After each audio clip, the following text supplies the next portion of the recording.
Welcome into the Monday Mirror edition of Main Street Sports Today, presented by Mid-Tennessee Bone and Joint. I'm Maurice Patton. That's Chris Yao. Get a good look at him, because You won't see me as again. you saw last week, sometimes he's here, sometimes he's not. Who knows? But, That's true. Yeah. Chris, it's already been Monday here in the studio. No doubt. It's been Monday, and I don't expect it to get any better from here. We started at the bottom, and we're still here. And we're still here. Yeah, exactly. Was Drake at the game? You know what? With Drake having been in the news last week with why he was in the news, I don't think he was showing his face. Oh, okay. I this missed week. that. But okay. Be very, very glad you missed that. Okay. And don't Google it. Trust me. Just trust. Just leave it alone. Leave it alone. Okay. All right. That's fair. I can do that. We still got plenty to talk about with or without Drake. Let's do it. Because that was a pretty big ball game last night. Exactly what we said was going to happen. In so many ways. In a lot of different ways. I mean, say what you will about our predictions. Yeah.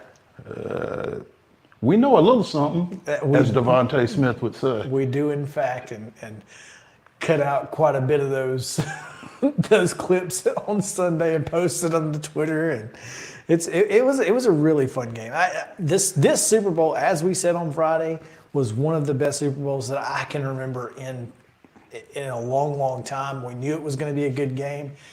Chris Vanini of The Athletic said, this just seems like the weakest build-up to a Super Bowl that we've had in a long time. The storylines just weren't really there. And yet, we knew the game was going to be worth waiting for, despite not really having a great lead-up. Well, I think part of the reason for the lack of the great lead-up was the biggest storyline to me was Kansas City having a chance to win back-to-back. For the first time since 03-04. But Kansas City was the underdog in the game, and this hasn't been a vintage Kansas City season relative to some of the others that they've had. So folks were kind of hesitant, I guess, to go all in on the back-to-back because, well, what if they don't? And again, San Francisco was favored by 2. Right. Kansas City won by 3. So, I mean... It was. Those guys in Vegas kind of And know the a little over-under was something, too. apparently 47. Yeah, 22-25. So that was a push. Push. Talk about knowing a little something. Oh, man. They already knew. They already knew. There we go. Yeah. They've been knowing. Yeah. I'm telling you, man, it's amazing how accurate those guys out in Vegas are. And, I'm a little surprised that San Francisco was the favorite, as we talked about on the show. Well, I was a little surprised going into the game, but my God, they played lights out on defense for so long. Yeah, they did until, until their defense wasn't allowed to move as freely as they should possibly be allowed to. That's all I'm going to say. It was almost like watching Alabama, Tennessee. I tell you, what was odd to me, I don't know how many turnovers there were, but it seemed like a lot for a Super Bowl. There were technically 7 fumbles. Of course, they count the low snaps. But how many times how many turnovers? How many of those? 3. 3? The Chiefs recovered 6 of 7 fumbles. There were How many of their own? 5 of their own. Yeah. Because they recovered 1 McCaffrey fumble, 1 muffed punt, and then San Francisco got the Pacheco. Yeah. But that was 3. But that was the tough one right after the big ball that Mahomes threw and got him down inside the 10, I guess. Talk about ball don't lie. That should have been a pick. If that safety doesn't turn around to look for the football and just stays where he's at. Yeah, and just keeps running and and turns his head instead of turning his whole body.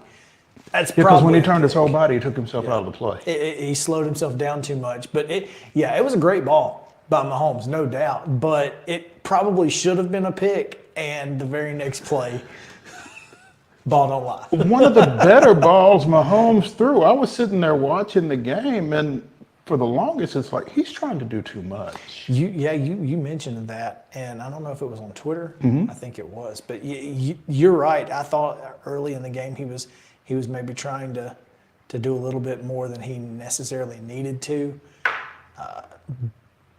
It was funny because they kind of switched roles. Purdy was playing wonderful first half.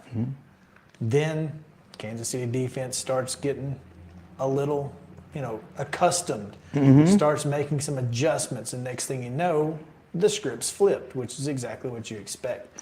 So I don't know, man. It was a great game. We've got a lot to talk about on the field, off the field, all kinds of stuff. And a little bit outside of Super Bowl 58 even. So we get, like you said, plenty to talk about. Before we get into any of it. Anymore. Well, yeah. Well, any more of it than we already have. Yeah. Maybe we need to just kind of stop ourselves for a minute. Take a step back. Give you yesterday's results, this weekend's results, excuse me, and today's schedule on the rundown. This is the Rundown. The Monday Rundown is brought to you by Zion Christian Academy. ZCA offers a faith-based, Christ-centered education in Murray County. Give them a call today at 931-388-5831 or visit zioneagles.org to schedule your appointment today. Zion Christian Academy. Prepared for college, equipped for purpose. Girls basketball action. John Overton downs Antioch 50-46. Mount Juliet falls to beach 66-27 as Brentwood getting the best of Ravenwood in the Battle of the Woods 56-28. Lipscomb Academy 54-45 winners over Brentwood Academy. Cane Ridge big one over Hunters Lane 70-21. It was Cheatham County 60, Hickman County 36. Rossview 50-34 winners over Clarksville Northwest. Columbia Central edging Shelbyville 38-36. Full coverage on MainStreetMurray.com. Cookville 72, Stewart's Creek 35. Pope Prep falling to CPA 57-39. Culleoka edging Santa Fe 43-40. It was Dixon County 67, Clarksville Northeast 30. Eagleville 74-38 winners over Fayetteville. East Nashville 73, Stratford 47. Franklin doubles up Centennial 50-25. It was Martin Luther King 62, Glencliff 18. Good Pasture 46-37 winners over Donaldson Christian. Providence Christian 45, Grace Franklin 32 in district tournament play. Portland 54, Greenbrier 53. Oakland 59-25 winners over Green Hill. Richland downs Hampshire 57-16. It was East Hickman 47, Harpeth 35. Harpeth Hall a 40-37 winner over Father Ryan. Hendersonville 57-45 against Galveston. Clarksville downs Henry County 60-45. It was Hillsborough 61, McGavock 37. Houston County big win over Camden Central 46-27. Independence downs the Summit 59-37 and Jackson County 45, Watertown 35. Also in girls action, Kirkwood edged Kenwood 52-51. Lebanon with an 81-52 win over Wilson Central. Liberty Creek defeated Trousdale County 50-43. It was Maplewood 36, Valor Collegiate 33. Franklin Road Academy with a 54-50 win over Middle Tennessee Christian. Also, Ezel Harding defeated Nashville Christian 39-27. Page with a 49-38 win over Nolansville. Blackman defeated Siegel 59-33. It was Laverne 44, Smyrna 41. Ensworth with a 73-33 win over St. Cecilia. Sycamore defeated Joe Burns 66-31. Springfield defeated West Creek 65-31. White House with a 44-37 win over Macon County, and Westmoreland defeated White House Heritage 40-31. On Saturday, it was Donaldson Christian defeating Nashville Christian 37-35. Good Pasture 62, Ezel Harding 26. FC Boyd defeated Franklin Road Christian 37-30. Middle Tennessee Christian with a 59-54 win over Franklin Grace. Middle Tennessee Christian, I just said that. Pope Prep defeated St. Cecilia 55-38. Providence Christian with a 52-44 win over Franklin Road Academy. Watertown defeated Red Boiling Springs 45-26. And Riverside Christian 41, Zion Christian 29. All right, boys basketball action. here. Antioch downs John Overton 81-68. Beach was a 64-49 win over Mount Juliet. Columbia Academy, man, what a weekend they had. 61-59 winners over BGA in the district tournament semifinals, I believe. Right? Ravenwood in the Battle of the Woods gets the best of Brentwood 52-50. It was Brentwood Academy 63, Lipscomb Academy 45. Cane Ridge 61-49 winners over Hunters Lane. And Hickman County down Cheatham County 65-27. It was Friendship Christian 72-57 over Clarksville Academy. Rossview downs Northwest 64-48. Columbia Central 69-52. Again, coverage on MainStreetMurray.com. Cookville 72-45 winners over Stewart's Creek. Pope Prep 80-64 against CPA. Fairview Falls to Creekwood 51-46. Santa Fe in overtime taking down the Warrior Devils of Culleoka 75-66. It was Eagleville 56, Fayetteville 42. Hold on a minute. Oops, sorry. In that Santa Fe overtime victory, guess who's back? Back again. 46 You'll take it. for the Mr. Football finalist, Les Alden Slaughter. Mr. Basketball. Yeah. Anyway, go ahead. It should have been. Anyway, Centennial 61, Franklin 59. There you go.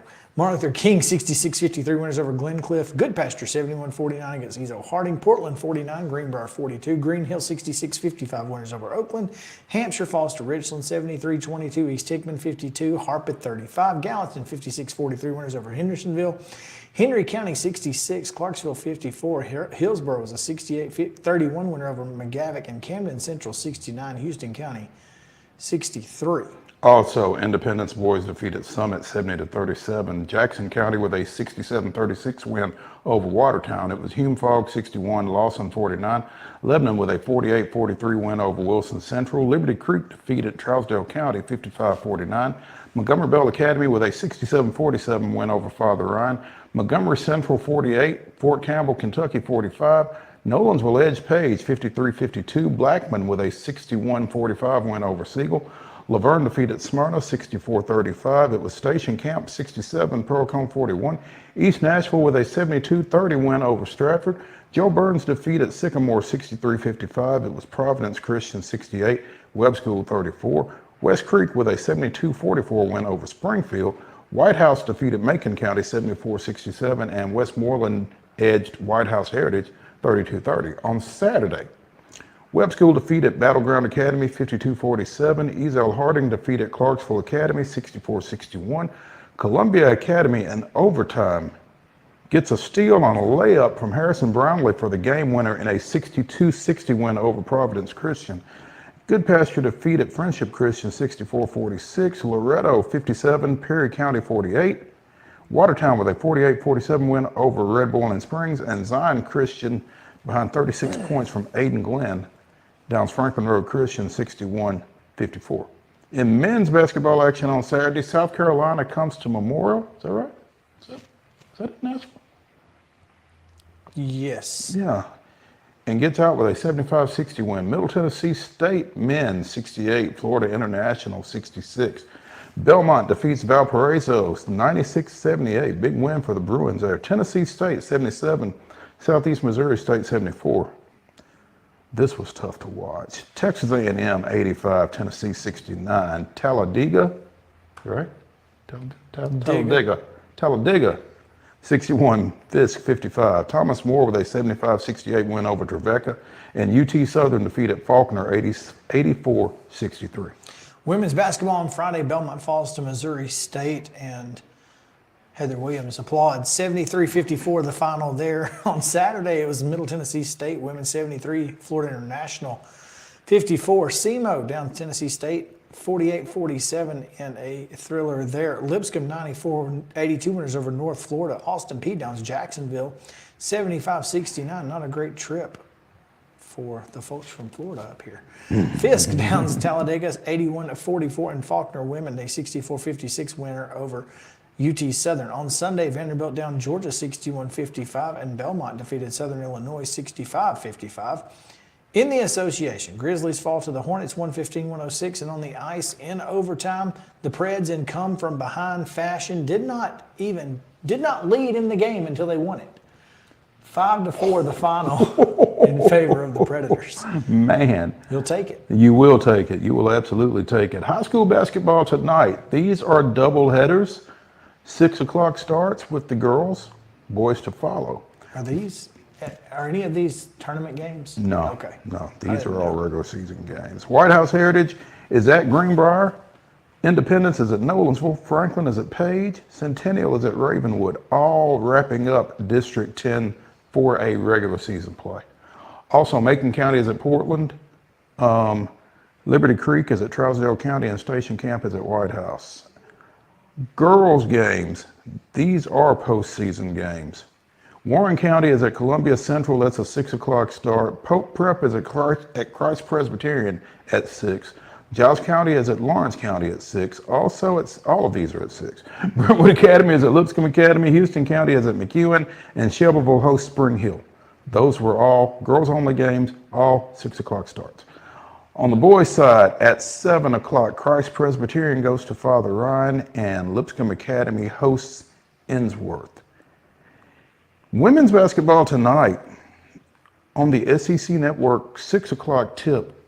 Arkansas is at Tennessee, and at 7 o'clock on Bally Sports, New Orleans is at FedEx Forum against Memphis. Also on the ice, no, never mind. That's from over the weekend.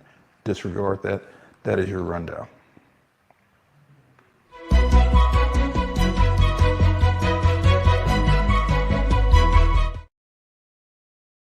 Top story brought to you, as always, by Piggly Wiggly over in Neely's Mill here in Columbia.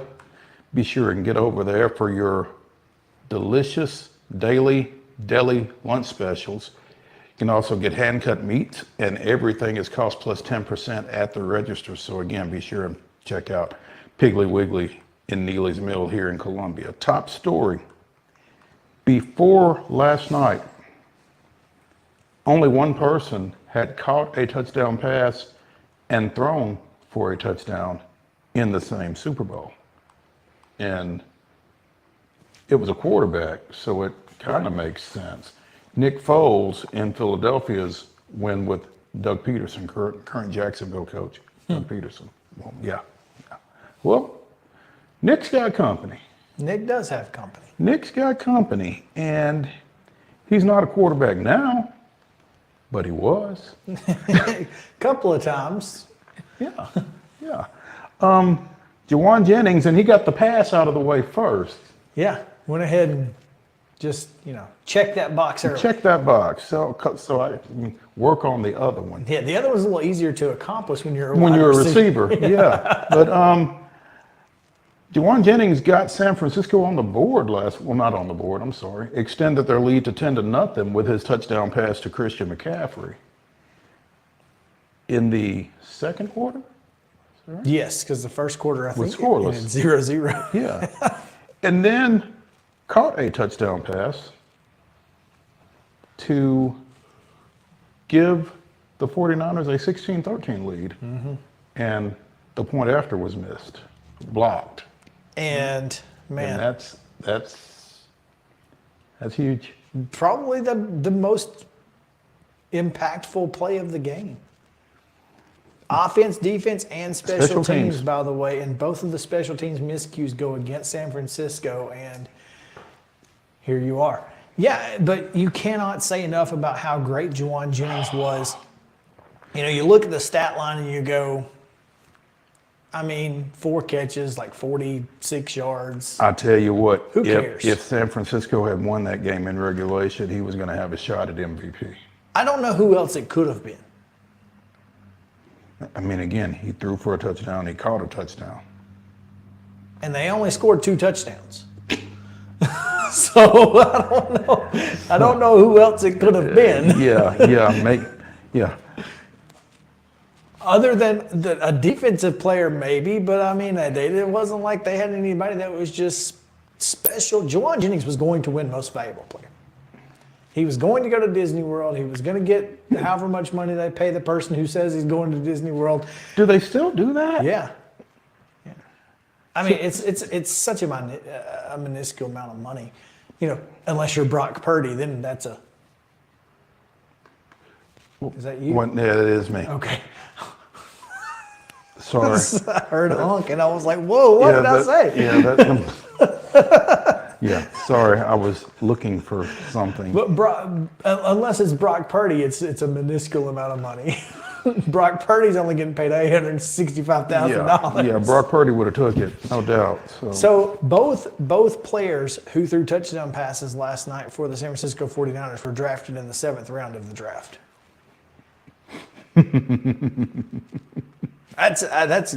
That's crazy stat. That's pretty crazy. And I'm not sure that that's ever happened before, that 2 players drafted in the 7th round have thrown touchdown passes in the same Super Bowl. Well, I think I saw that Brock Purdy is the lowest drafted quarterback to start a Super Bowl. So, now there have been undrafted quarterbacks that have started, but of the quarterbacks who have been drafted and started, it'd be real hard to get drafted lower than last. yeah, he's pretty well got that one sewed up. But I'm sure I would be willing to bet that he and Juwan Jennings are the 2 lowest drafted quarterbacks to have been selected to throw a touchdown pass in the Super Bowl. There you go. That is so crazy though to me that Juwan Jennings, who had such a everyone was iffy about him coming out of college. For whatever reason, he had the being thrown off the team stigma for. That was Brady Hoke. That doesn't count. That was a mess. Comes back, becomes one of Tennessee's most valuable players in so many different ways. And ends up going to San Francisco, who, by the way, was the person leading that part of the draft. Sits on the back of your laptop here, Mr. Rand Carthen. Rand has a plan. And, I just feel like it's such a great story to see that kid from where he went to what he would have been Super Bowl MVP again. And you've already said it once this show. Start at the bottom. And, Had 4 catches for 42 yards and a touchdown, 1 pass completion for 21 yards and a touchdown. So, he touched the ball 5 times and 2 of them went for touchdowns. In a game where his team only scored 2 touchdowns. What they won't tell you, though, is San Francisco doesn't score on that opening drive of overtime if not for Juwan Jennings, because he drew the holding call. Mm-hmm. And had he not been held, he scores. Yeah. Had Chris Jones not been left alone to almost kill Brock Purdy, he scores on 3rd down there. Mm-hmm. And they went to Juwan Jennings on 3rd and 4 with 2 minutes to go in the game. And again, if Brock Purdy isn't, immediately hit after taking the snap, blown up, who knows? So again, it's just it's the intangibles that he brings, the way that his mindset as a blocker. That's what's so frustrating is it's like he fit the Titans mold well. Yeah, and they didn't draft him. It's just so weird. But good for him. Congratulations to the Chiefs. But Juwan Jennings certainly played the best. He was the best player on the field in the first 4 quarters. Yeah. So when we come back to the Lee Company Studios here in Columbia on Main Street Sports Today, presented by Mid-Tennessee Bone and Joint, we will be joined by John Brice of Football Scoop. Shifting gears. Yeah, shifting gears for just a bit. We're going to talk more Super Bowl and more NFL later, but there's some college football news, and we want to get John's insight on it, so we will do that when we come back. Stay with us.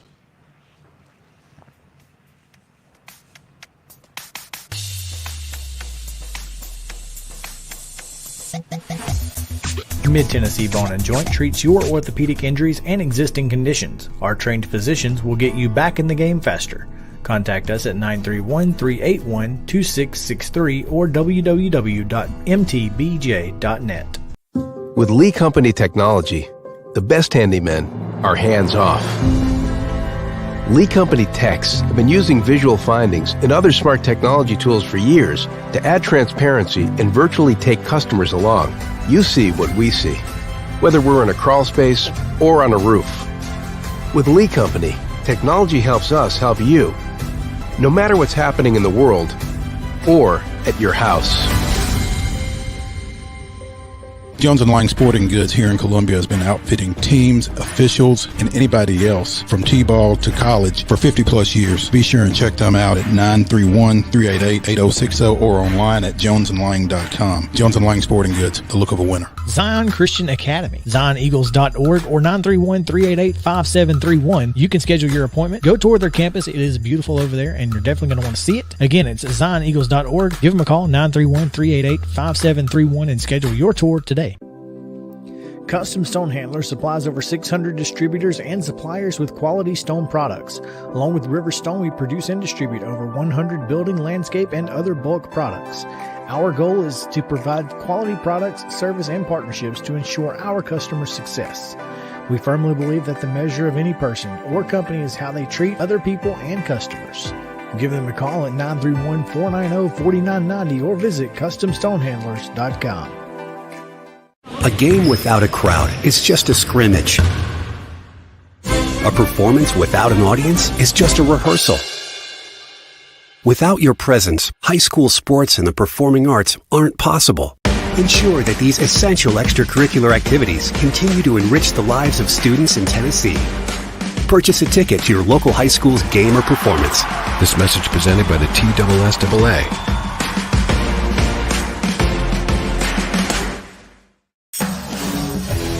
We thrive under the lights. A city of performers. Putting on one heck of a show. Headlining night after night. Welcome to Smashville.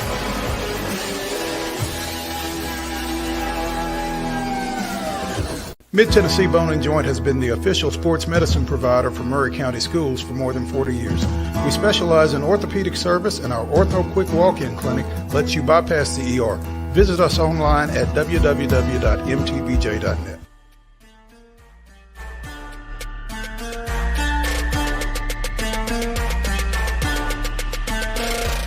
Welcome back to the Monday Mirror edition of Main Street Sports Today, presented by Mid-Tennessee Bone & Joint. In the next segment, we will be bringing you our MON-STARS, the top performers from the past weekend in whatever sport we decide to take a look at. But in the meantime, we want to bring to the stage, coming to the stage, John Brice of footballscoop.com. And John, when I reached out to you on Friday to set this up, it was in anticipation of discussing the UCLA coaching vacancy.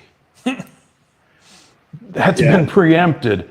Were you surprised that they moved as quickly as they did and got Deshaun Foster in place there? I mean, obviously he was on the staff and everything, but that's pretty quick.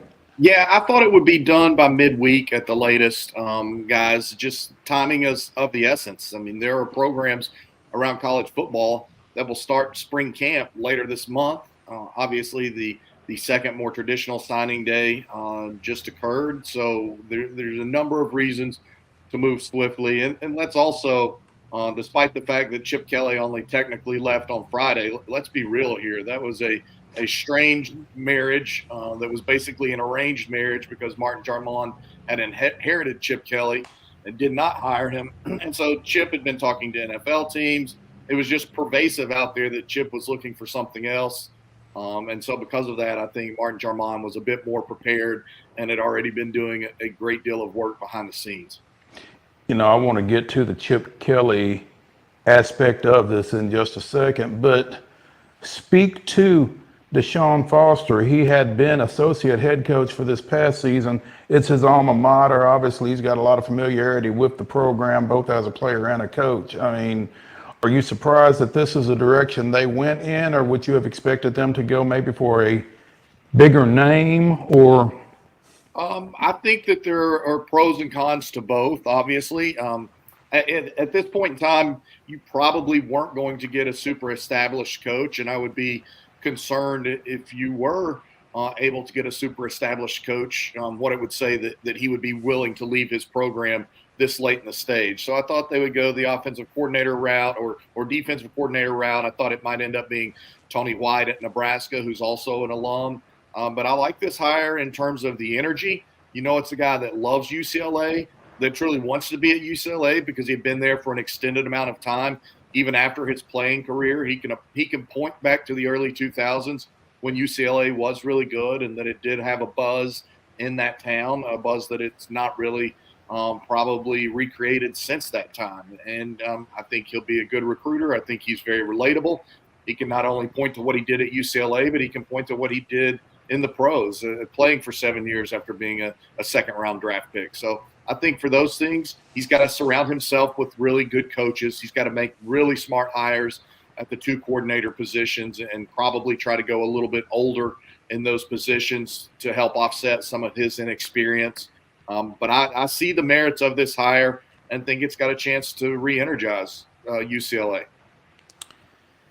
John, how much of an impact did recent extensions to this staff have on, trying to keep it together? I mean, the fact that they don't have to pay buyouts for the vast majority of this staff probably has something to do with it too. Yeah, no doubt that this is an economical move, and UCLA is not just swimming in money, especially when you see some of their dissatisfaction with what Mick Cronin has happening right now in his UCLA basketball program. And, that's the flagship there. So, again, Deshaun Foster knows that basketball rules the roost, but he's seen it be good at UCLA. And there's always financial issues at play with these moves. But, look, they lost their tight ends coach. He's now the head coach at Austin Peay in Jeff Ferris. He was on that staff before he left back in December to take over the Austin Peay job. So there has been some movement. There have been some changes. But you have to think that Martin Jarmon making this move, and certainly a bit of an unconventional move, but not necessarily an unpopular or a bad move, he has to empower Deshaun Foster to have the keys to the program and to hire who he needs to hire. And if he feels like he needs to make a change at those top positions, then he needs to be empowered to make those changes. John Bryce of footballscoop.com joining us here on Main Street Sports Today, presented by Mid-Tennessee Bone and Joint.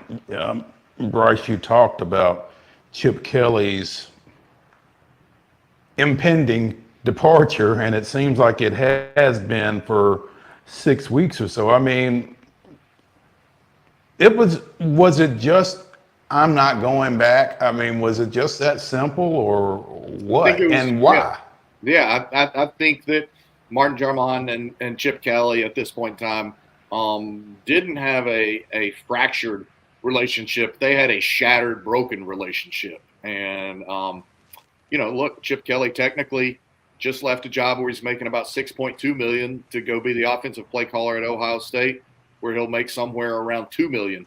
You don't walk away from that sort of discrepancy, especially when he had 4 or 5 more years left on that contract, unless there's just a lot of misery involved. And of course, he's already made a boatload of money coaching at Oregon in the NFL, and then in this return to the college ranks at UCLA. So money's not an issue. But again, you don't walk away from that unless you're utterly miserable. Also, we should point back, you talk about this being unfolding really for 6 weeks. It's been unfolding a lot longer than that.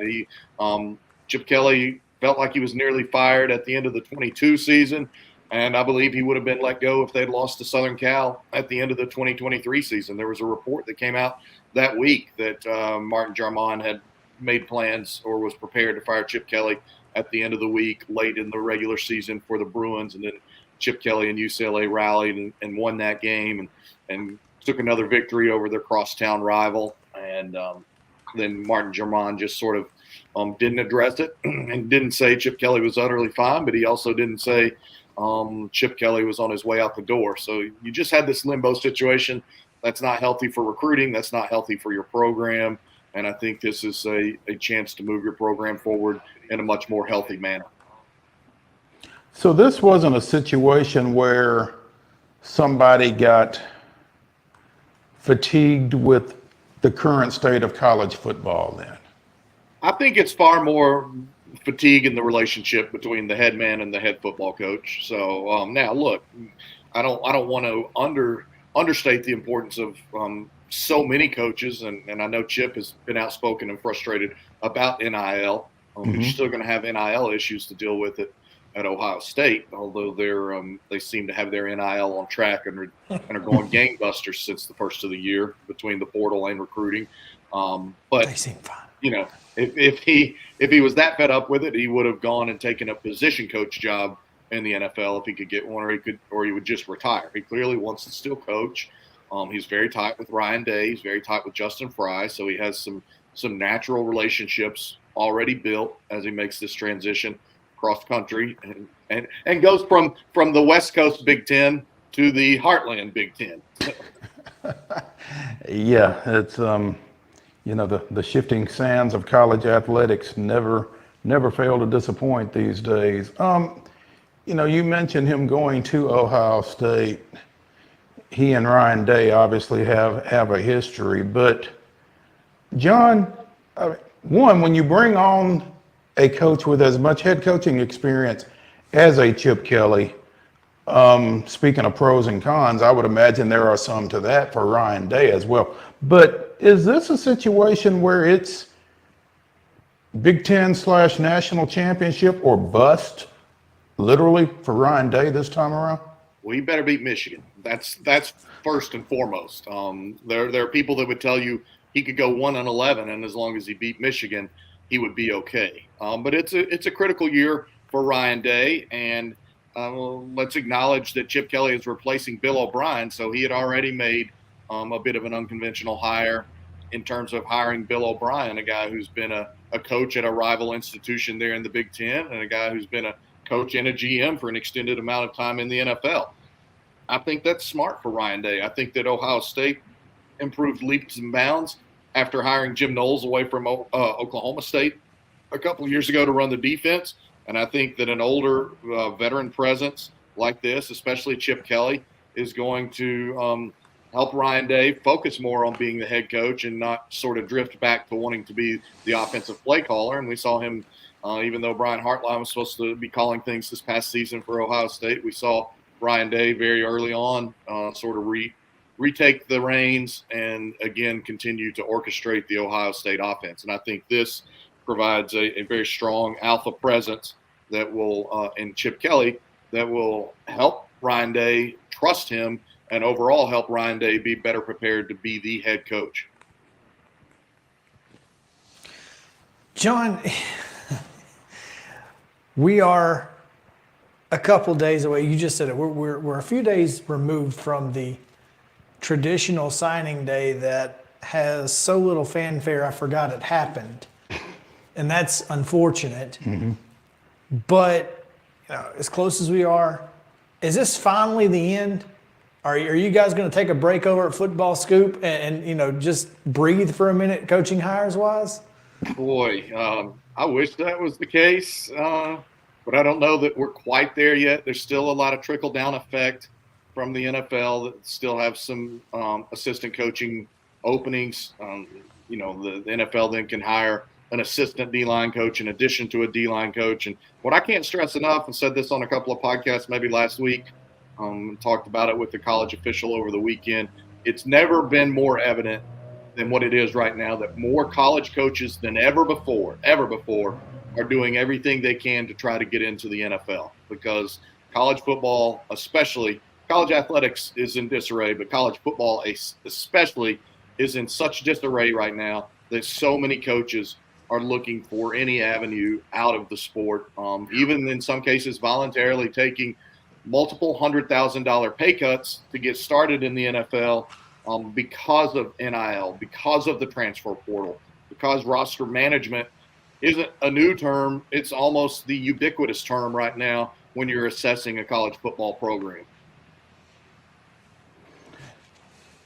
It's incredible that you say that. We obviously have seen it. Mm-hmm. We've been seeing it, but it really is the state of college football And whether you believe it or not, these coaches certainly do. And it's more evident than ever that, I guess how much of the uncertainty surrounding Division I FBS level college football is having that effect, because Tennessee, Virginia, the Delaware basketball, or not Delaware, the basketball ruling from Dartmouth, all of that is going to come into play here. Yeah, and it comes into play tomorrow. I mean, the Tennessee and Virginia attorneys general are in court tomorrow in Greenville, and that will be a significant day, one way or the other, whether it rules in favor of the plaintiffs or whether it rules in favor of the NCAA. It won't be the end of it, no matter what happens. If we find the ruling out tomorrow, and we won't necessarily, there's no obligation for it to be delivered tomorrow, but if we find the ruling out tomorrow, it won't be the end of it, especially if it's not a favorable ruling for Tennessee and Virginia. So, yeah, it's a flashpoint right now in college athletics in general, but the tip of the spear is college football. And it's the biggest moneymaker, it's the biggest revenue driver, it's the biggest attended sport, and it's at the forefront of everything, and it's in a complete sea change right now, and it has been really since the summer of 21, and it has not slowed since that time.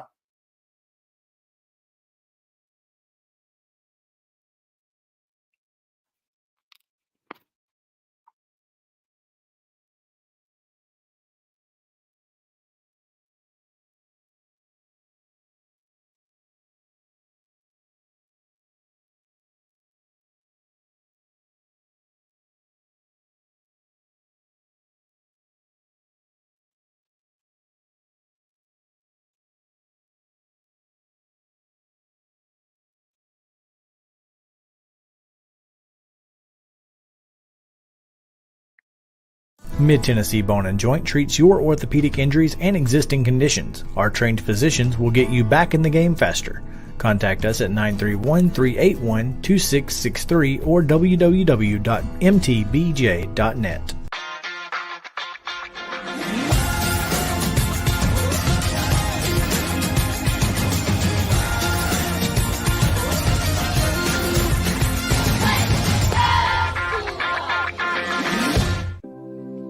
Custom Stone Handlers supplies over 600 distributors and suppliers with quality stone products. Along with River Stone, we produce and distribute over 100 building, landscape, and other bulk products. Our goal is to provide quality products, service, and partnerships to ensure our customers' success. We firmly believe that the measure of any person or company is how they treat other people and customers. Give them a call at 931-490-4990 or visit CustomStonehandlers.com. A game without a crowd is just a scrimmage. A performance without an audience is just a rehearsal. Without your presence, high school sports and the performing arts aren't possible. Ensure that these essential extracurricular activities continue to enrich the lives of students in Tennessee. Purchase a ticket to your local high school's game or performance. This message presented by the TSSAA.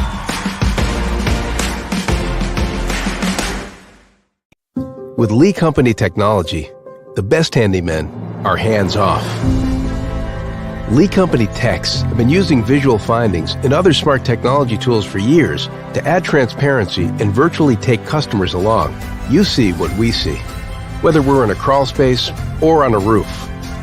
With Lee Company, technology helps us help you, no matter what's happening in the world or at your house. Piggly Wiggly, located in Neely's Mill Shopping Center, is Columbia's locally owned and operated Cost Plus 10 grocery store dedicated to serving the community with low prices and smiling faces. Piggly Wiggly offers fresh, hand-cut meats daily as well as daily hot plate lunches from their deli counter. You're certain to see smiling faces and a helping hand when you're here at Piggly Wiggly. Come by and check out our fresh produce, high-quality meats, and more. Down home, down the street, we'll see you at the Pig. Mid-Tennessee Bone & Joint has been the official sports medicine provider for Murray County Schools for more than 40 years. We specialize in orthopedic service, and our Ortho Quick Walk-In Clinic lets you bypass the ER. Visit us online at www.mtbj.net.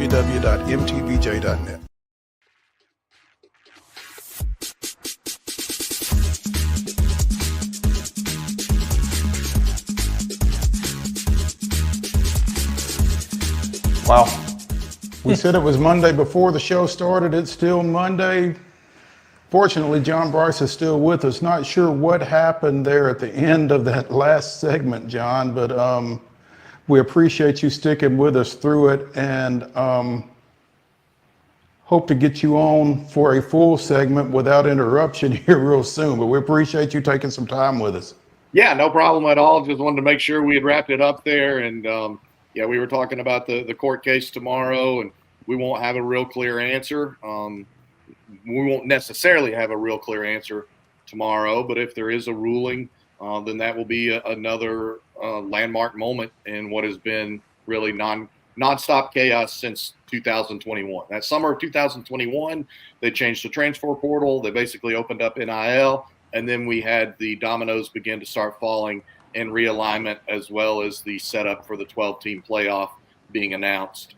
And we don't know the sport as remotely the same since then. And none of it looks particularly good for the NCAA either. No, it absolutely does not. We're drifting. I think we've talked about it on the show before, whether it's a Super 60 or a Fab 50 or whatever, we're drifting closer and closer to almost like an executive branch of college football that sort of stands on its own. Yeah, it's gonna be worth watching. We're obviously going to be watching it from afar, and as we've said, it's unfortunate for our alma maters as mid-major group of 5 teams. It doesn't bode well for that group. Yeah, it sure doesn't. Yep. All Again, right, John, we appreciate it, man. We'll holler absolutely. at you soon. Thanks, boys. Have a great week. Thank you. You too.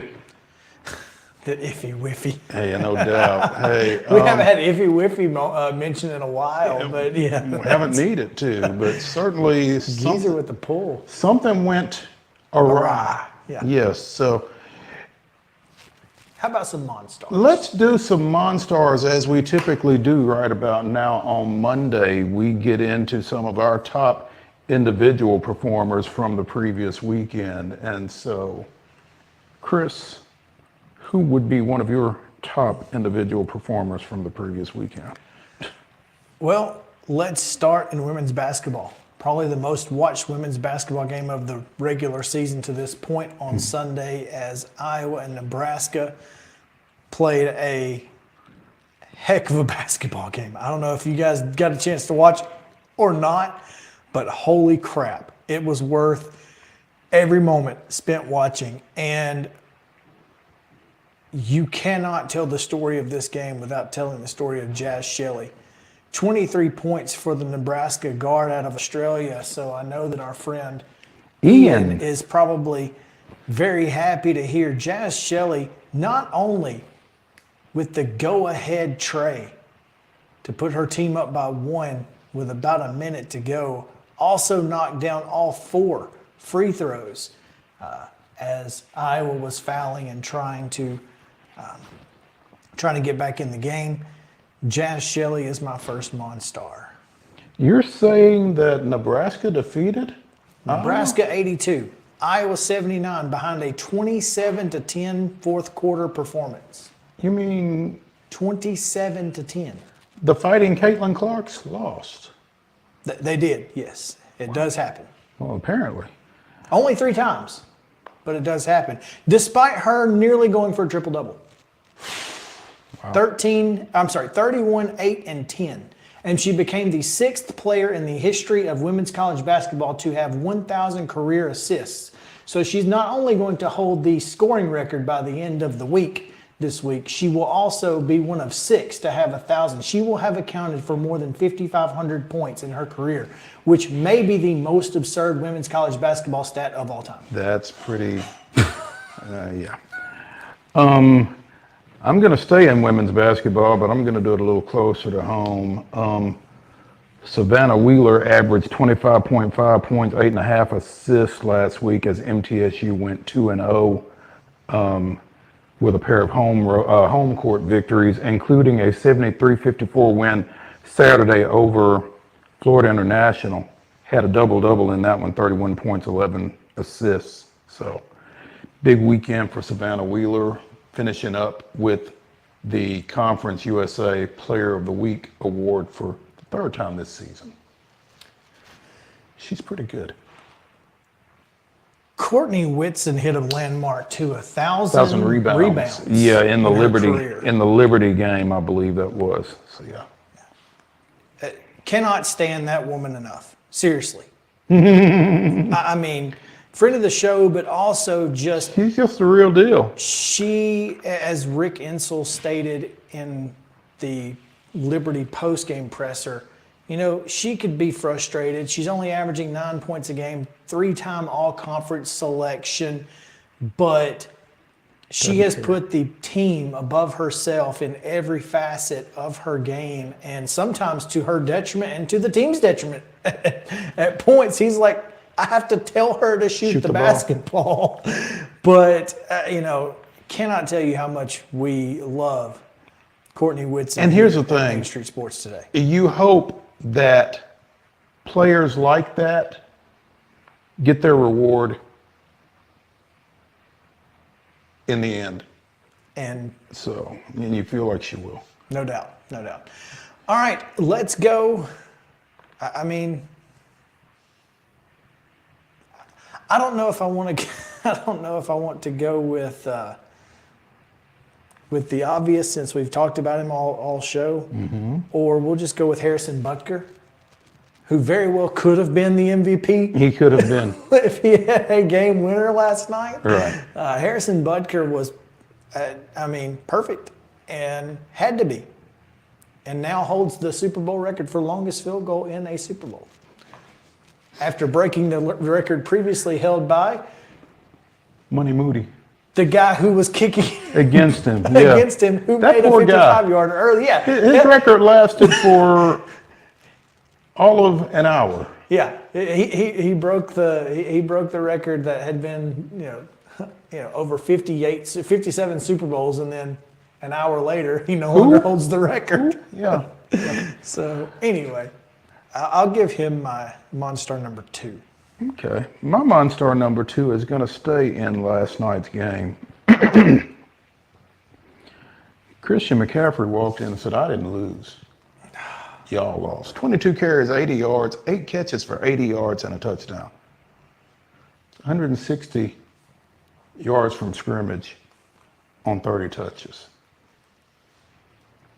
That's solid, if not spectacular. So Christian McCaffrey got it done. Unfortunately, his 49ers did not. But he's my second MON-STAR. For only the second time since December 19th, the Edmonton Oilers lost a hockey game on Saturday. For only the second time since December 19th? Technically the second time in 3 games. They were on like a 14-game win streak at one point. Goodness gracious. But part of the reason that they lost was because of the shutout effort from Nashville Predators legend David Riddick, who saved 26 shots in the win. And I know everyone here in Nashville is going, are you kidding me? David Riddick. Oh, man. Okay. And what's so crazy is I was going back through some of our old shows looking for some stuff, and for some reason you were talking about David Riddick with Teresa on the broadcast, and and then I saw that he had the 26 of 26, and so I thought, man, gotta give him some props. How ironic. Wasn't it? Yeah. So my third MON-STAR, we mentioned it in the rundown briefly. His first game back from a sprained ankle, Alden Slaughter goes for 46 points and 7 boards as Santa Fe defeats host Culleoka, 75-66 in overtime on Friday night. It's not a Mr. Football finalist, but he is my MON-STAR. Hopefully it'll count for something. I would like to, and we probably will mention this in the next hour when we get into the pretty much talking about the Super Bowl for an entire hour. But an honorable mention to the Sonic Boom of Jackson State last night, who were fantastic in their halftime performance. And Matt, no, it was Emily Proud who tweeted that the Super Bowl would be better with marching bands, and then quote tweeted it later and said, "Usher heard my request." There we go. There we go. And honored it well. Ask and ye shall receive. Yeah. Right. So it was a heck of a performance, and we'll talk about the halftime show a little bit later. But great job by the Sonic Boom of the South. Never a dull moment. Never disappoints. Never disappoints, and there's no doubt there. There was something I was going to mention to you, and I completely forgot what it was. I hate that. You need to mention it quickly.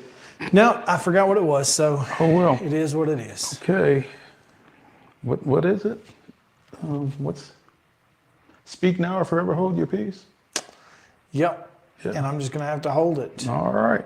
Hey, when we come back for the second hour of Main Street Sports Today, presented by Mid-Tennessee Bone and Joint, we will be joined by Ben Arthur of Fox Sports as we talk a little bit more about Super Bowl 58. Stay with us.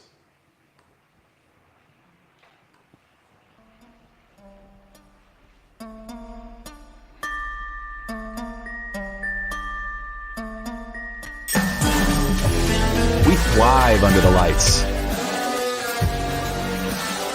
A city of performers. Putting on one heck of a show. Headlining night after night. Welcome to Smashville.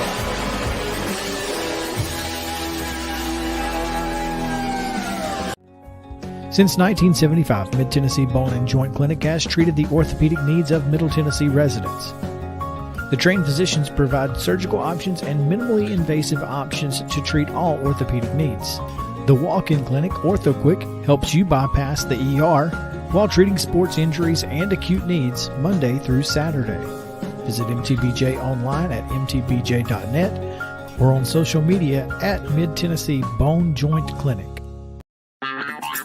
This is Chris Yao with Main Street Sports Today. Every show, Mo Patton and I welcome friends from all across the sports landscape, from high school coaches and reporters to national, college, and pro sports personalities. You never know who might stop by for a chat.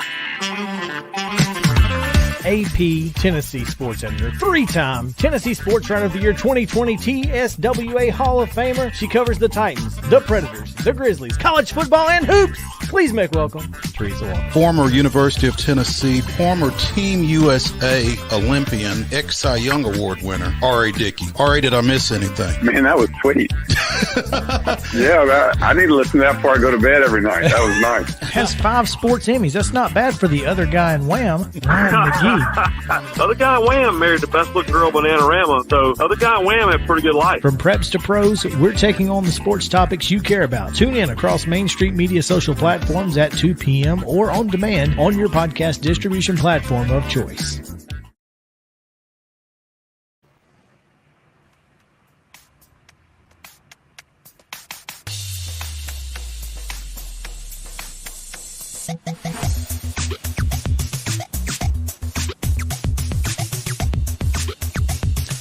Welcome back to the second hour of the Monday Mirror here at Main Street Sports Today, presented by Mid-Tennessee Bone and Joint. That's Chris Yao. I'm Maurice Patton, and we are anxiously awaiting the arrival of Ben Arthur of Fox Sports to talk a little bit more Super Bowl, as if we've not talked enough already. But you were saying off air? Okay, so we know that the goal or one of the things that everyone gripes about every year is that today is not a holiday. And I agree. The day after the Super Bowl should be a holiday, but we have a holiday next Monday. How do we make this fit? We We just got to push it back 1 week. Can we put the Daytona 500 yesterday and maybe I don't? How does this work? I don't know how that will. You can't have a 2-week layoff, right? I don't think you can have a 2-week layoff. I don't think you can start the NFL season a week later because doesn't it start Labor Day weekend? Right. So it seems simple, but the devil is in the details. How do we make this work? Do we move President's Day? Here's the thing, though. Today's Abraham Lincoln's birthday. Here's what you have to be sensitive to sounds blasphemous, especially on a sports talk show. Not everybody is a football fan. It is the most watched televised program in the country every single year. And you're right. On Sunday. Not everybody is a football fan. Mm-hmm. I don't disagree with that. But almost everybody watches a Super Bowl fan. Almost everybody. I'm just saying there's got to be a way. It might make too much sense to everyone. Clearly. Yeah. So you get your holiday next Monday. This is no good. Y'all get your holiday next Monday. We'll still be here. Yeah. So anyway, Ben Arthur of Fox Sports joining us here on Main Street Sports today. Ben, what do you think about the day after the Super Bowl being a holiday? I think Americans would really appreciate that. I think it would be a nice. I think it'd be a nice thing to have. I mean, it's an American event, right? Like everyone is kind of tuned into it, and I think it makes a lot of sense for it to like the next day to be a holiday. But yeah, I think it makes a lot of sense. I mean, personally, it doesn't really matter to me either way, but I think it does just because of how ingrained it is into our culture. I think it makes a lot of sense for that reason for it to be one. Where are you? I'm at my hotel. I checked out. I stayed at the Luxor Hotel on the Strip in Las Vegas, but my flight back home to Nashville isn't for another like 5 hours or so. So I'm just kind of stuck here, honestly. Just hanging out here. Stuck in Vegas. just stuck in this. So really did we pull you away from the slots or from the tables or what? No, I'll be honest, guys. When people say like you can only do Vegas for like 48 hours. I've been here for 8 days, so I'm all Vegas stout. Like I'm honestly ready to go home. It's been a long week. It's been a good time, right? Like Vegas is a lot of fun, but like to be here so long, like I'm done with it. I'm being honest. I'm done with it. So I'm not hitting this. I'm not hitting any more slot machines or doing any of that. I'm good. Chris, if you don't cut that quote out, I don't know what you're doing in life. Let's just make a note. Yeah. We gotta have that one again. Ben, what'd you think of the game last night? Yeah, I mean, it started out obviously very slow and ugly, particularly like with the Chiefs, even more so. But it got really, really good in almost a bizarre kind of way, right? Like there were lot of crazy moments, a lot of turnovers. Patrick Mahomes' greatness obviously showed up in the end. Travis Kelce turned it up in the second half. Just a really crazy game. A game I feel like the 49ers kind of threw away, right? I feel like they kind of had their lead was never that big early, but it certainly felt like they were in control, but they were never able to truly seize control of the game. I think the Chiefs defense deserves a lot of credit for that with the stops they had, the timely stops. But yeah, it was a phenomenal game. Obviously went to overtime for just the second time in Super Bowl history. To be like in that environment, to be in Allegiant Stadium, it was a really cool atmosphere to take in. But yeah, I loved the game. I mean, the way like I said, it started slow, but I think it got really good, and it got to a point to where we didn't really know which way it was going to go. But yeah, I thought it was fun. You mentioned the turnovers. We talked about the turnovers earlier in the show. It felt like there were more of them than you typically see in a Super Bowl. I don't know if there were more or if they were more pivotal / critical when they occurred, it felt like.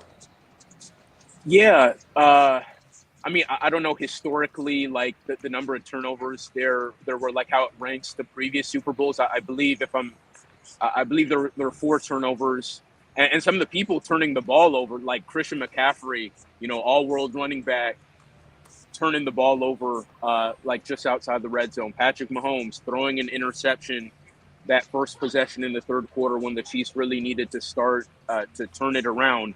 And then Isaiah Pacheco right after that big reception from Hardman, very next play, like in goal to go territory, turns the ball over. So I think like some of the most prominent players for these teams turning the ball over.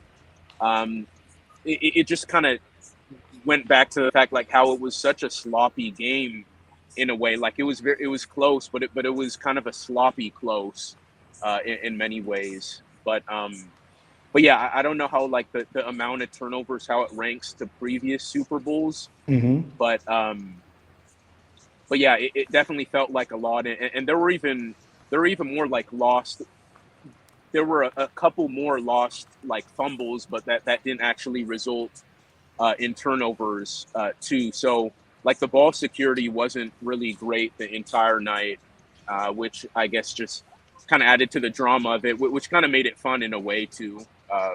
But yeah. Yeah, the game kind of kept you on high alert more so than usual, I guess, with the turnovers. But it was definitely a slow start, and Mahomes he wasn't vintage Mahomes for 4 quarters plus overtime for sure. It felt like he was a little off into the third quarter, even before you finally got the Patrick Mahomes that we've been used to seeing here over the last while. Yeah, I think it was kind of a micro, and Mahomes said this kind of like in the press conference after the game too. Like that game almost felt like a microcosm of their season.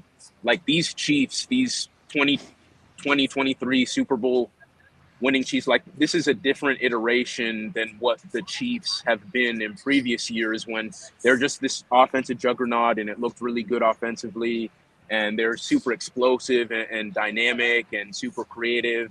But these Chiefs, it was a slog offensively for a good portion of the year, and Mahomes wasn't involved in that too. It was the worst statistical year of his career as a starter. Like he didn't look great at times, and so that game on Sunday against San Francisco was kind of like the same deal almost, right? Like looked like a slog. They weren't doing anything offensively. Just 3 points in the first half. Like I said, he had that interception.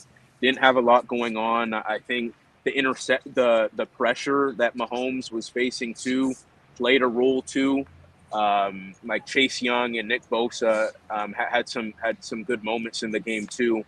And so yeah, it just kind of made for like Mahomes not looking like his best self, but as we've seen him do so many times, like in crunch time when it matters most, like he delivered like at the very end. And so even if the way to get there this past season looked different than it did in previous years, but like that clutch gene has always been the consistent part of it all. And so like he still has that. And even though it looked kind of like a slog throughout most of the game, he was able to turn it on as we've seen him do so many times at this point. And Ben, is it more satisfying when you have a season and you have a game that reflects the season like this, where you've just had to be gritty and gut it out all year and just get into the playoffs and then get through, Buffalo and Baltimore both on the road and win an ugly game like that? Because there have been other seasons where Kansas City's kind of gone from post to wire, it felt like this was a struggle. Yeah, it was Mo, and Mahomes, like he talked about that too. Like he had been asked, like, does this one mean more because of what you guys looked like? And he said, yeah, like he didn't exactly want to rank like how each of the Super Bowls meant to him, but he said it's definitely up there just because, as you said, what it took for them to even get to this point, him having the worst year of his career, all the drops from the wide receivers this season, the offensive line penalties, the frustrations we've seen, like the sideline frustrations, whether it's Mahomes himself or Kelsey, even during the game, right, where he kind of bumps Andy Reid. It didn't look pretty this year, and because of that, the Chiefs. That's definitely the sense I got from them after the game. Like it definitely meant more to them this year, and I think if anything, it just showed how like they were able to evolve, right? Like these Chiefs weren't pretty, that they could still do it ugly too, and I think that's kind of a sign of like their greatness and the dynasty that it is now, is like they've been able to evolve and still kind of maintain that dominance. This year, this entire season, not just that game yesterday, but the entire season was representative of that.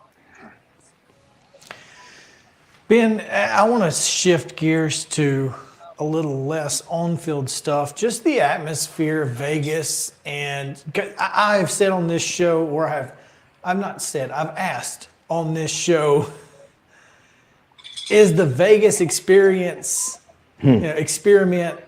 failing for the NFL? In terms of just this Super Bowl, what was the Vegas experience for the National Football League and its biggest stage? Yeah, I think overall it was positive. Like for me, like I don't really have a frame of reference because this was my first Super Bowl. So I can't compare it to like what it was like in other cities in previous years at different times. But from everything I experienced, like I thought it was well done. Like I think of like opening night and the vibes that were there at Allegiant Stadium, and like just the fan experience. I thought it was incredible. I will say it did feel like a San Francisco 49ers dominated event, and really for a large portion of the week. And I know San Francisco is close to Vegas, and so that certainly I bet played a role in that. But I think overall, I thought it was a good experience. I mean, I know some other media members have said, and again, like some of these other folks have been to other Super Bowls. They've said like it doesn't maybe stack up to other Super Bowl experiences for them. Again, I don't kind of have that frame of reference, but from my vantage point and from being here for 8 days, as I said, I think the city did a really good job of kind of embracing it, and we've seen like football and NFL football in particular really grow in this city.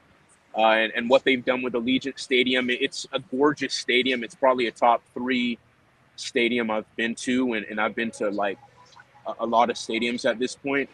But I'd say overall, yeah, it was a really positive experience. I wouldn't say there was anything that really stood out to me in terms of being a bad part of it all. I thought all in all, it was an impressive experience from start to finish.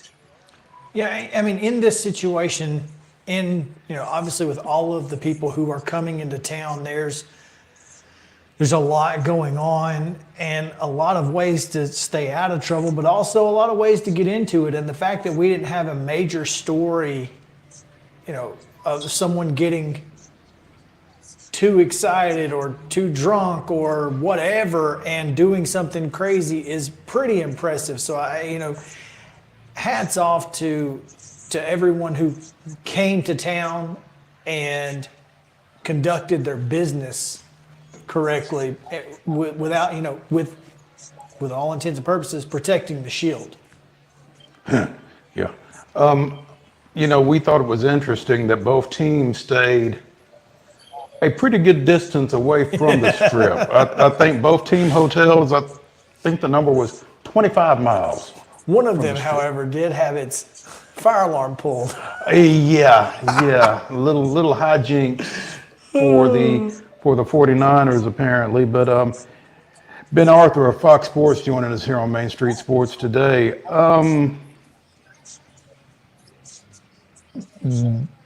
Obviously, Kansas City's won back-to-back, first time in 20 years. I mean, does this you mentioned them as a dynasty, and does this cement that for them at this point? Yeah, it's got to. I mean, they've won 3 Super Bowls in 5 years now. There are only 3 other franchises in the history of the league that have done that. The Steelers, the Cowboys, and the Patriots, who did it twice in the Belichick, Tom Brady era. And yeah, and this is a team that just seems poised to kind of continue that run of success, right? Like, I mean, this was Mahomes' his 6th year as a starter. They went to at least the AFC Championship in every single year. This was their 4th Super Bowl appearance in 5 years. They've won back-to-back. They've won 3 of the 5, like I said. And this is a team that seems like it's built to kind of continue that success. I mean, this is the worst. If this was the worst offense that Patrick Mahomes has had around him, and they were still able to do it, and this is the best defense he's had.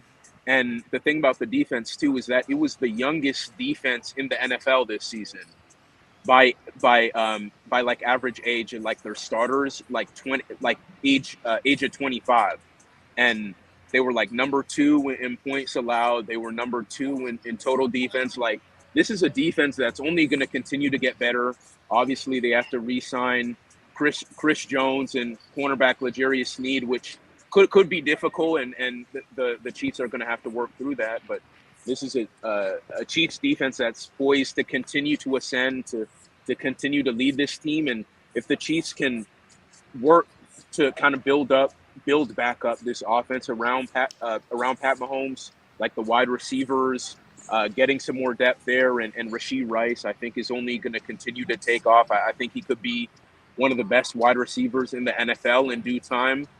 Get some more talent around him. I think Travis Kelce still has a few, great years ahead of him. I mean, I don't see this train slowing for them. So, like, just to be honest, I mean, the way they're built, the way the defense is, Patrick Mahomes is in his prime. He's only 28, right? Like, he's only 28. So I don't really see how this thing ends. I mean, obviously each year brings different challenges, and you have to be fortunate in terms of the injuries and kind of how that rolls for you. But just with the way this is shaping for them, I think this could kind of keep continuing for years. That's a scary thought for a number of teams. You kind of stole my thunder there. I was going to ask you, you've got to get better at receiver specifically, do you not? Absolutely. Like, it was really, really rough for them at times. I mean, and Rashee Rice obviously started to take off like the second half of the year, but apart from him, I mean, it was really kind of it was like a lot of drops. Like I said, they led the NFL in drops, that wide receiver room. I believe they had more drops than any other wide receiver room in 11 years. Like, the 2012 Jaguars were the last team to have as many drops as that wide receiver group for the Chiefs. 2012 Jaguars, by the way, did not win the Super Bowl. Exactly. So yeah, they got to continue to fortify that. And like, they've had a lot of misses at wide receiver, right? Like, a lot of people will say, like, well, they kind of ignored wide receiver after trading Tyreek Hill, and that's not really true. It's just that they didn't maybe do it correctly. Like they tried to go more for maybe quantity as opposed to quality. And Sky Moore, former second round pick, he didn't work out. Kadarius Toney, who was supposed to take that next step. You remember when everyone was saying he was going to be the number one guy for the Chiefs coming out of the Super Bowl last year? He totally he disappeared. Yeah, they just need to fortify that room. So that kind of remains to be seen how they do it, but that has got to improve. That's like the number one thing that has to improve for the Chiefs to continue building off of what they did this year. And it's tough when you say that, they didn't necessarily miss. Some guys just didn't pan out necessarily at receiver. But when you look at where they've drafted, where they're going to draft, it's not like there's any obvious this is who they should go get type of guys at that position. And like you said, it's just tough to really address that issue. And they've got $51 million in cap space next year. They're not even close to the cap. I mean, they can do whatever. You said the defense is the youngest in the league. That helps the cap space, obviously. But for now, eventually those chickens are going to come home to roost because you're going to have to re-sign a bunch of folks at the same time. But not now, I guess. And so if you're going for 3 in a row, you can kind of load up and just put all your eggs in that basket. In that receiver basket, yeah. Wouldn't that be something? Golly, don't even get me. I'm just mad now. Ben Arthur of Fox Sports joining us here on Main Street Sports Today, presented by Mid-Tennessee Bone and Joint from the Luxor on the Strip in Vegas. Always. He's Vegased out, y'all. He's ready to come home. 8 days. I don't know that I blame you. I don't know. I don't know how you pack for 8 days. First of all, but you pack for 4. And find a laundromat. Yeah. Well, hey Ben, we appreciate you taking some time. Be safe coming back, and we'll catch up with you soon. Sounds good. Appreciate you guys. Thank you. All right. When we come back here on Main Street Sports Today, hold up. Real quick. February 4th. February 4th. An article was posted on SI.com. So I'm not going to say who wrote it because I don't know if they're real. Apparently, and I don't know how we missed this, Lamar London and Joe Towns, both of Memphis, introduced bills to replace Columbus Day with Super Bowl Monday as a Tennessee state holiday. That's London Lamar. Did I say Lamar London? Yeah. Anyway. You knew what I meant. Flip that thing and reverse it. Yeah. Super Bowl Monday. It clearly did not pass or hasn't passed yet, but it very well could pass this legislative session and next year. Okay, so here's my question. Why are Tennessee state legislators concerning themselves with this? Because, look, it's what the people want. It's a representative republic, Mo, and what the people want, the people get. I'm just saying. Okay. Listen, man, a lot of folks will tell you that Arkansas or Mississippi should annex Memphis. If they get this done, we're keeping Memphis. We're keeping Memphis, by God. As I was saying before I was so rudely interrupted, Main Street Sports Today, presented by Mid-Tennessee Bone and Joint, continues after this break. Stay with us.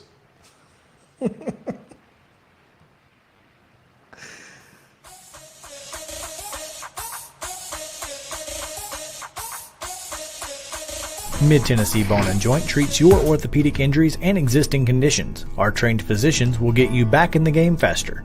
Contact us at 931-381-2663 or www.mtbj.net.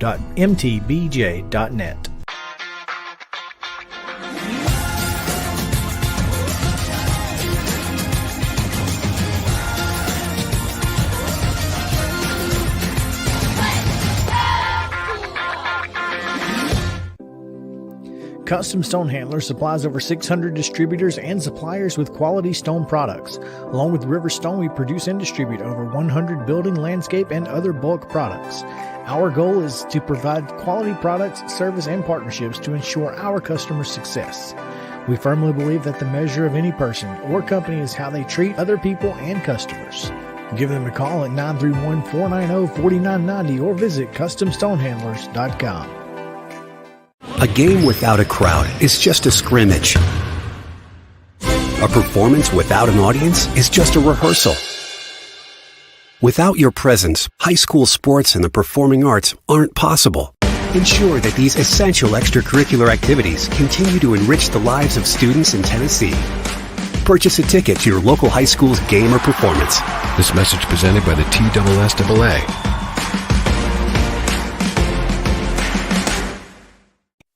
With Lee Company technology, the best handymen are hands-off. Lee Company techs have been using visual findings and other smart technology tools for years to add transparency and virtually take customers along. You see what we see, whether we're in a crawl space or on a roof. With Lee Company, technology helps us help you, no matter what's happening in the world or at your house. Piggly Wiggly, located in Neely's Mill Shopping Center, is Columbia's locally owned and operated Cost Plus 10 grocery store dedicated to serving the community with low prices and smiling faces. Piggly Wiggly offers fresh, hand-cut meats daily as well as daily hot plate lunches from their deli counter. You're certain to see smiling faces and a helping hand when you're here at Piggly Wiggly. Come by and check out our fresh produce, high-quality meats, and more. Down home, down the street, we'll see you at the Pig. Mid-Tennessee Bone and Joint has been the official sports medicine provider for Maury County Schools for more than 40 years. We specialize in orthopedic service, and our Ortho Quick Walk-In Clinic lets you bypass the ER. Visit us online at www.mtbj.net.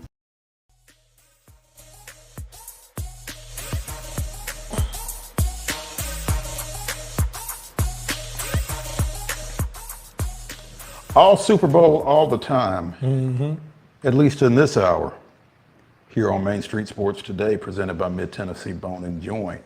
I mean, as you said, it's the most watched televised event every year. So we're going to continue to talk about it. So there. What do they say in our business? You write about, was it WAPTA?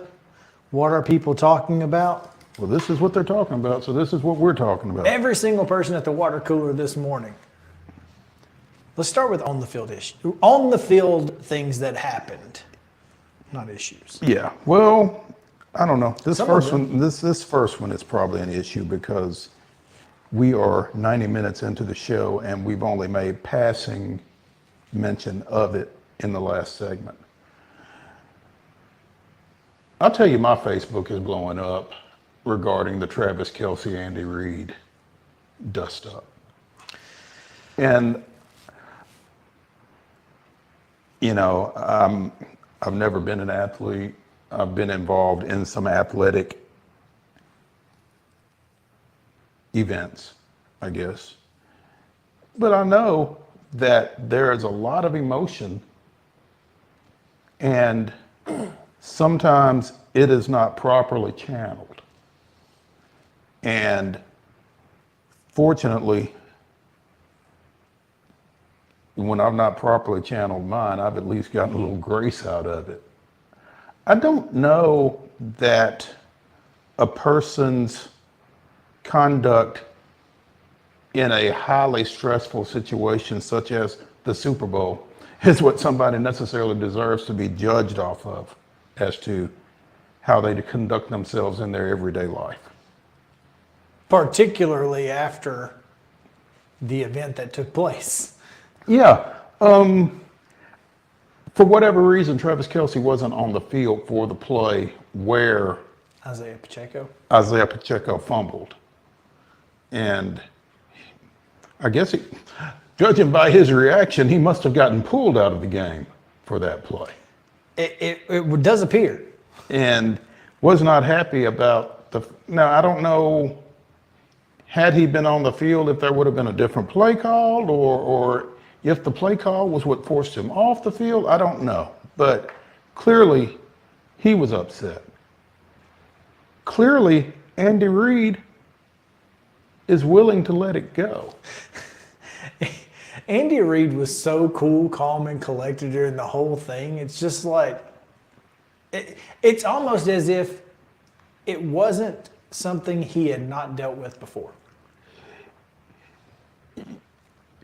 You remember the scene from Remember the Titans when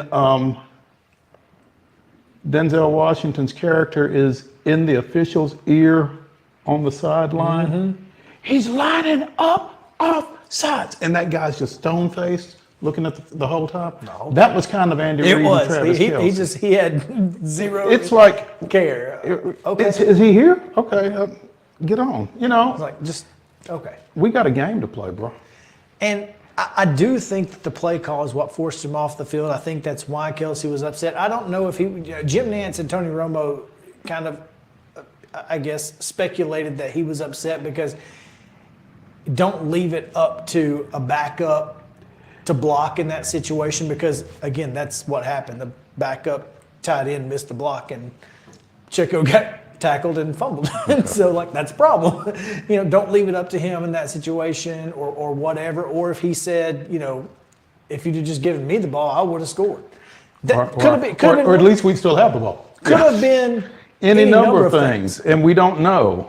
And we're not gonna know. But my thing is, and a lot of people have said, if it had been X, it wouldn't have gone over that way. Like A.J. Brown? Among others. Yeah, I mean, I don't know. I've said it before on this show, and it was a minor league manager who at one time was the all-time leader in Nashville Sounds victories, Trent Jewett, who said to me once, you don't coach everybody the same, you coach everybody the way they deserve to be coached. And I think that there's some degree of that in this situation. And if A.J. Brown, and I didn't want to call anybody out individually, but you did, and he has said this on social media platforms, if it had been me, blah, blah, blah. Maybe you've not built up the goodwill in that situation that maybe Travis Kelce has. Maybe Andy Reid didn't care. I don't know. I think every situation is different and unique. And I think it's a little speculative at best to say, well, if that had been me, well, maybe there's a reason for that. I don't know. Yeah, I mean, to me, it's a bad look. I don't think there's It's not a good look, and I don't think anybody can argue that it was. I'm not arguing that it was a good look. Right. It was awful. Look, I'm a person who has removed my jersey during a sporting event and thrown it at the coach and sat in the stands. Okay? So please understand that I can tell you firsthand that sometimes you overreact in the heat of the battle. And that wasn't a Super Bowl. Heck, that wasn't even a county or area championship.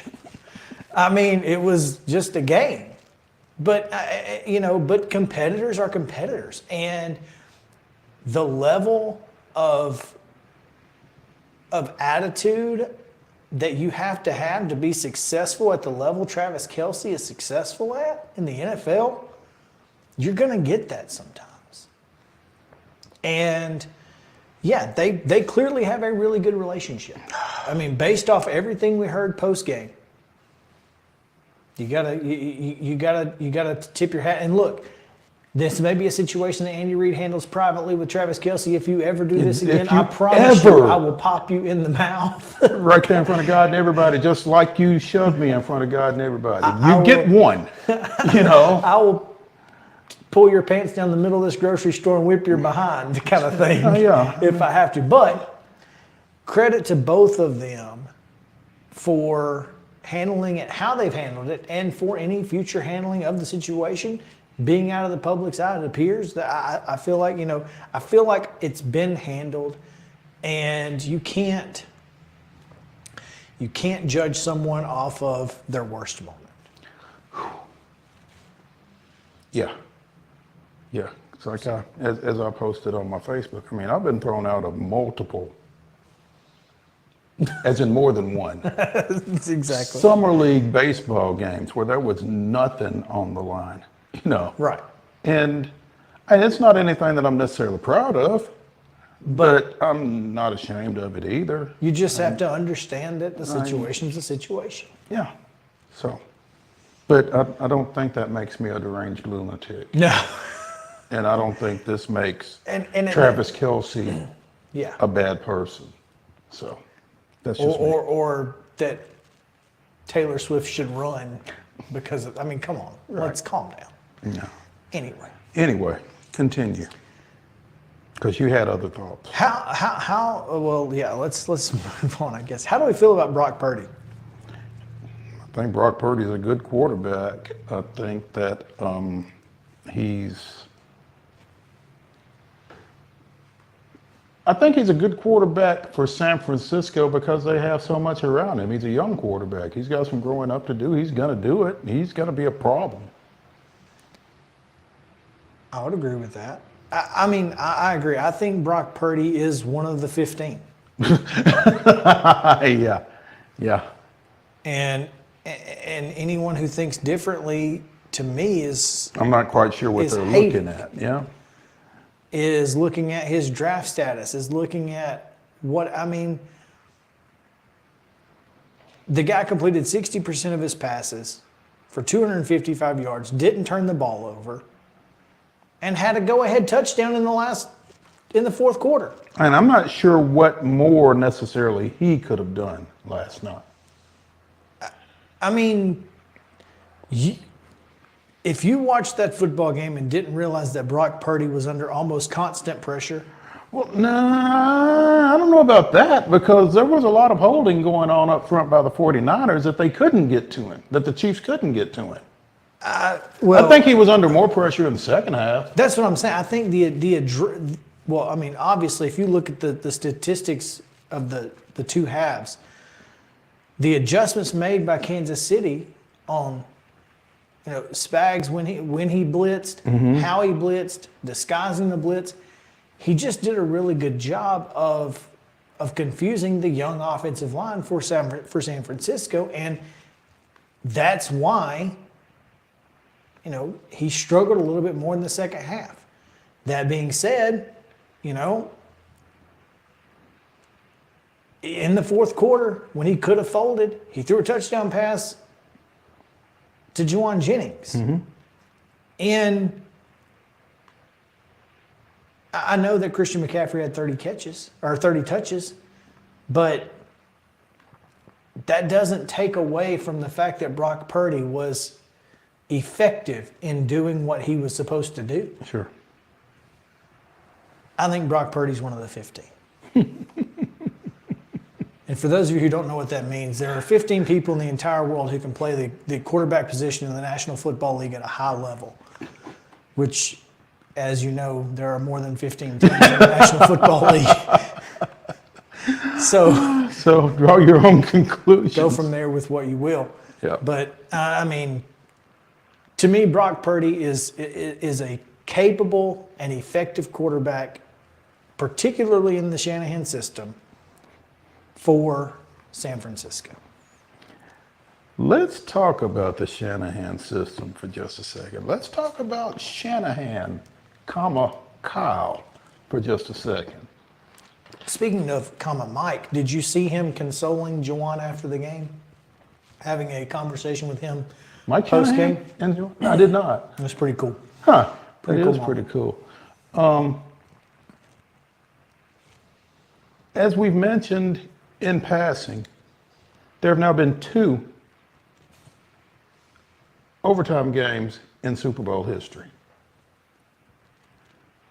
The first one was a 34-28 New England Patriot victory over the Atlanta Falcons. 34-28, as in the Patriots scored 31 unanswered points to end the game after falling behind 28-3. Most of you know this, some of you may not, but the Falcons offensive coordinator in that game? Oh, sorry, Kyle Shanahan. Kyle Shanahan. Shanahan, Kyle. Shanahan, Kyle. not to be confused with Shanahan, Mike, because I feel like Mike Shanahan would have run the ball had he been the Falcons' offensive coordinator. Probably. And I'm not sure if that's a loss that that the football gods are going to allow Kyle Shanahan to come back from. Clearly, because he's 0-3 in the games. 0-3 in the Super Bowl. Draw your own conclusions. Yeah, I think. Okay. 3rd and 4. Things I think as 3rd and 4. 2 minutes to go. Kansas City has 2 timeouts. Mm-hmm. Do you run the ball there? I think you force them to call a timeout. I think you've got to. I mean, you're going to kick the field goal if you don't convert, right? I think you got to run the ball there. I thought about that at the time it was taking place. And when they throw incomplete, they stop the clock. They got to kick the field goal, and they leave time on the clock for arguably the baddest man in the NFL.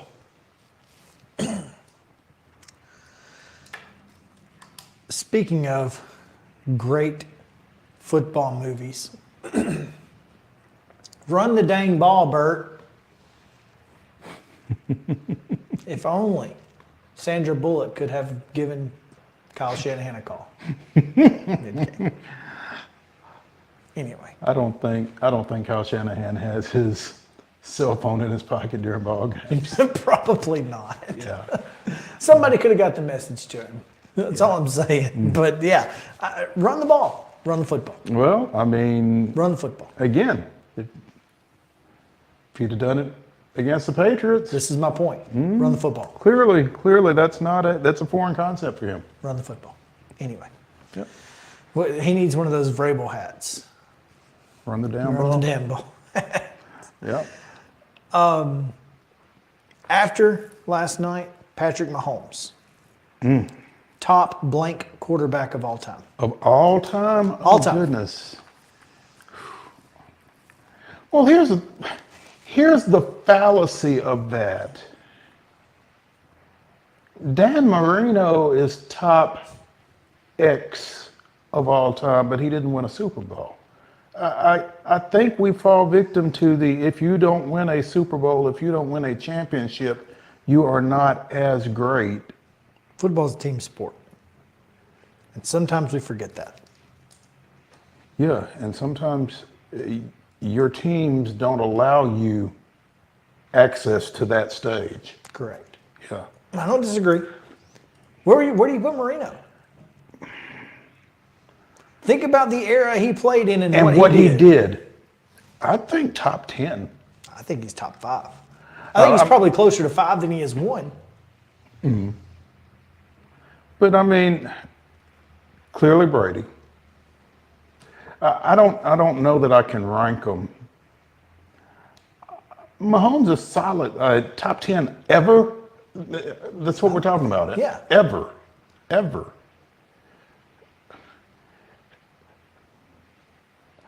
When I start ranking all times, I forget people, and I kind of fly in the face of some folks. Terry Bradshaw would not be in my top 10. He'd be in mine, but he'd be closer to 10 than 1. No, definitely closer to 10 than 1, but probably closer to 12 than 10. See, I think what Bradshaw did was pretty impressive. Now I know the steel curtain and all, but I mean, I think he had some really good Super Bowls. Well, he had some really good receivers, and a lot of them made really acrobatic catches that he got credit for. I mean, and I've said this before. That's called knowing your playmakers and giving them a chance. Find me a highlight of Lynn Swann or John Stallworth where they weren't jumping or diving or leaping or stretched out or something. Well, now you're getting into the Andrew Jones Hall of Fame issue. Find me some Andrew Jones highlights where he's not diving or catching, and Ken Griffey Jr.'s highlights are going to be twice as long as Andrew Jones because, well, he didn't have to do it as much. Yeah. I'm just saying, I think Patrick Mahomes is probably a top 3 quarterback. With Brady and who? Probably Montana, although Montana benefited a lot from having some great receivers himself. But I think doing it on the biggest stage. I think doing it on the biggest stage is a big thing. I think Brady did a lot with lesser receivers. Sure. And but I think Mahomes had nobody. Especially last night. I mean, Kelsey is his best receiver. And he's a tight end. And he's, Yeah. That's why I think I got to put him in the top 3. And then it's Manning. I get real intimidated by all time. Sure. All time is tough. I mean, you're talking about, guys like Ken Stabler, who were just unreal. Staubach. I think Staubach. The 70s had great quarterbacks. And they weren't putting up the numbers. But it's a different game. Different game then than it is now. What Marino did during his time, it is, obviously it's been matched, but it's a different ballgame. It's a different mindset now. But again, I think what Mahomes did last night on the biggest stage with the supporting cast that he had. He threw touchdown passes to Marquez Valdez-Scantling and Mecole Hardman. I saw a post that Mecole Hardman is only the second person to play for the Jets and catch a touchdown pass in the Super Bowl in the same year. In the same year? Yeah. He was with the Jets earlier this year? He started the season with the Jets. I didn't realize that. So who's the other one? Whoever caught the touchdown pass for the Jets? Tom Maynard? Probably. I don't remember. But I thought that was wild. Anyway, before we get off the field, overtime, take the ball or no? First of all, the 49ers apparently didn't know the rules. There are reports out there that they say we didn't understand the rules. Juszczyk said he didn't know the rules until they put them up on the screen. And I'm thinking, I don't think I'd have told that. Kyle Shanahan's a problem for a lot of reasons, and this is one of them. Mahomes said, we've been practicing for 2 weeks. If it goes to overtime, we're going to know. And they said we would have deferred our option. Now, I'm of the opinion that taking the ball is the smart play. I think at any level of football, a lot of people feel like they want the ball second because they know what they have to do. Sure. But if you're tied, I think I want the ball first because I want to put the pressure on you. Well, and if we're still tied, it's sudden death. And now you've got the ball? No, thank you. The decision to take the football wasn't a bad decision. It obviously ended up being, but hindsight's 50-50. And I don't think that was the poor decision. I think the poor decision was kicking the field goal. I think you go for it, because if you score, you score. If you don't, they've still got to go. They've got the ball on the 6-yard line, and when it is 4th and 1 at the 30, they're not going for that. They're punting. And now you've got the ball with sudden death. And you can kick a field goal to win the game.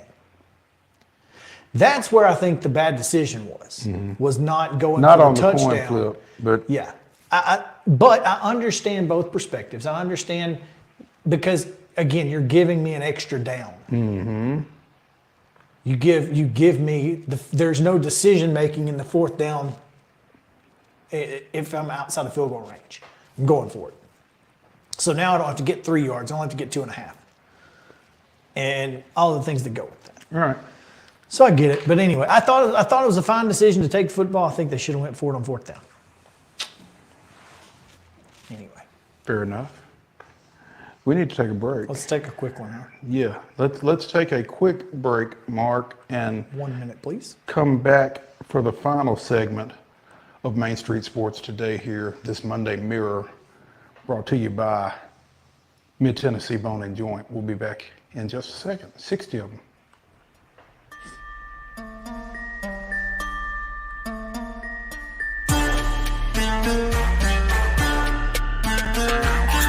This is Chris Yao with Main Street Sports Today. Every show, Mo Patton and I welcome friends from all across the sports landscape, from high school coaches and reporters to national, college, and pro sports personalities. You never know who might stop by for a chat.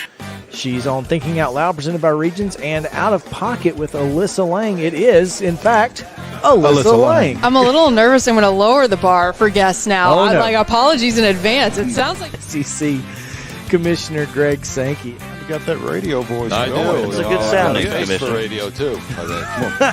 As do we. And then here's the other thing. You guys, you're spot on with the name. Everybody wants to be on Main Street. Everybody wants to be on Main Street. So, and we reach every main street in Middle Tennessee, Coach? Yeah, that's it. So Perfect. when you are on Main Street and you are moving, you gotta love it. Like you're moving. I was impressed. I'm glad someone.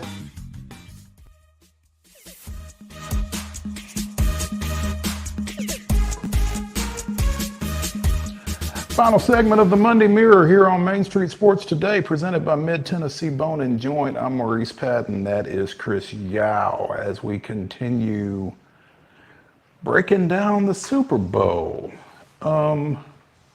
More off-field thoughts maybe here in this final segment than on, but thoughts from Vegas nonetheless. There you go.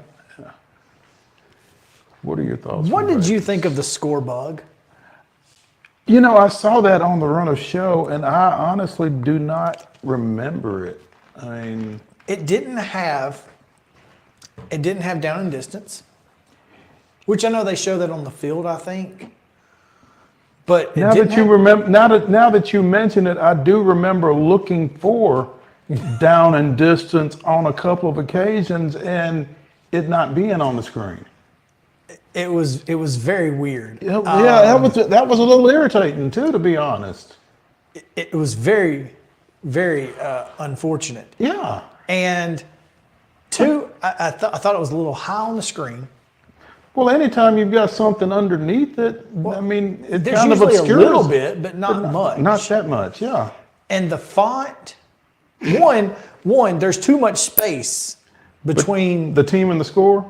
The team and the score, and the font looks like something that you would see on, public access television on Saturday morning high school games. It was just it's the worst score bug I think I've ever seen. I think somebody did it in Google Doc. I think somebody did it at like 5:15 for 5:30 kickoff. Yeah, they were putting it together. So anyway, hey, where's the score bug? Oh, crap. Exactly. Here, I'll put something together real quick. So Hang anyway, on. I just thought it was a bad score bug. So halftime show, where does it rank for you? I know it's at least it's at least number 2. It's at least number 2. And I would agree. I still think Prince is the gold standard.